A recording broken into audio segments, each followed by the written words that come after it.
Saudara, kasus kekerasan seksual terhadap anak yang dilakukan ex-Kapolres Ngada menambah panjang daftar kasus pidana yang menjerat institusi Polri. Selain pengungkapan jumlah korban, Polri juga didesak melakukan evaluasi dan memperketat asesmen sebelum memberikan jabatan tertentu.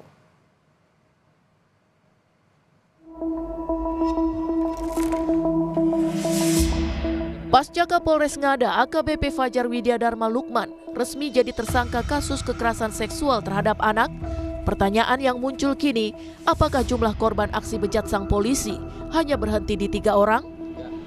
Ketua Lembaga Perlindungan Anak NTT Veronica Atta menilai korban berpotensi bertambah. Veronica menyebut korban biasanya malu untuk mengungkapkan peristiwa seperti ini, sehingga polisi perlu menggali informasi adanya dugaan korban lain. Selain itu, trauma yang mendalam juga jadi salah satu tantangan mengungkap kasus ini. Menduga kuat bahwa ada korban, akan ada tambahan korban lain, oleh karena pada tahap awal itu yang diungkap itu hanya 3 orang ya, 3 orang anak. Tetapi kemarin sore kita mendengar bahwa sudah tambah lagi 1 orang. Dan berdasarkan informasi yang kami dapat, bahwa ada dugaan ada korban lain, tapi sampai saat ini mereka takut untuk mengungkap. Saat ini pihak korban masih trauma. Kami belum sempat untuk berkomunikasi, namun demikian kami berkoordinasi dengan pihak-pihak yang langsung berhubungan dengan korban, misalnya Dinas Pemberdayaan Perempuan Kota yang saat ini memang sedang melindunginya. Tidak hanya berhenti di korban, polisi juga diminta mengusut jaringan jual beli konten asusila ex-Kapolres Ngada. Kriminolog FISIP Universitas Indonesia Adrianus Meliala mengaku yakin pelaku tidak bekerja sendiri. Pada saat yang bersangkutan sudah melakukan pelecehan terhadap anak-anak itu dan kemudian lalu menjualnya, dia tidak akan menjual atau tidak akan mengedarkannya dalam satu rantai, satu grup gitu ya yang terbuka ya.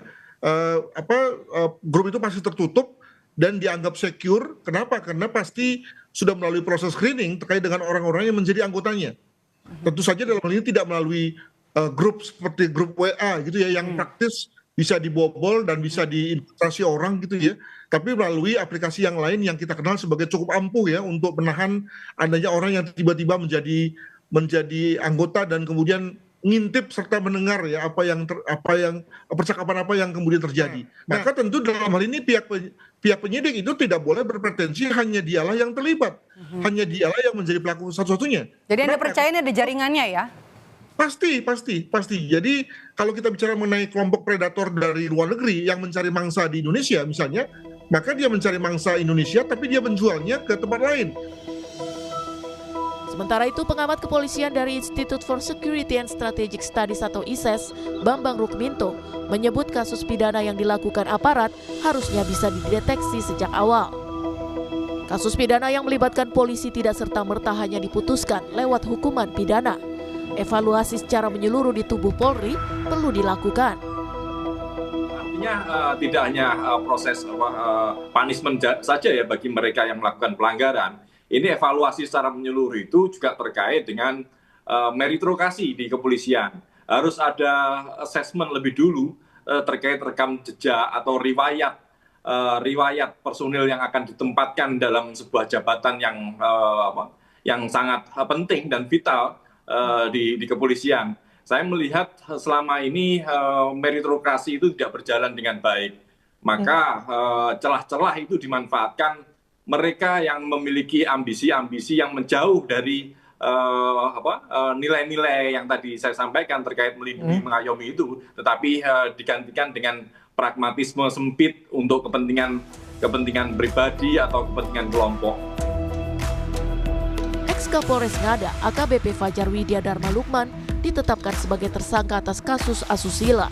Dari hasil pemeriksaan, AKBP Fajar diduga melakukan pelecehan seksual kepada 3 orang anak di bawah umur dan 1 orang usia dewasa. Selain sejumlah bukti yang diperoleh, 16 saksi telah diperiksa oleh penyidik Propam. Tim Liputan, Kompas TV.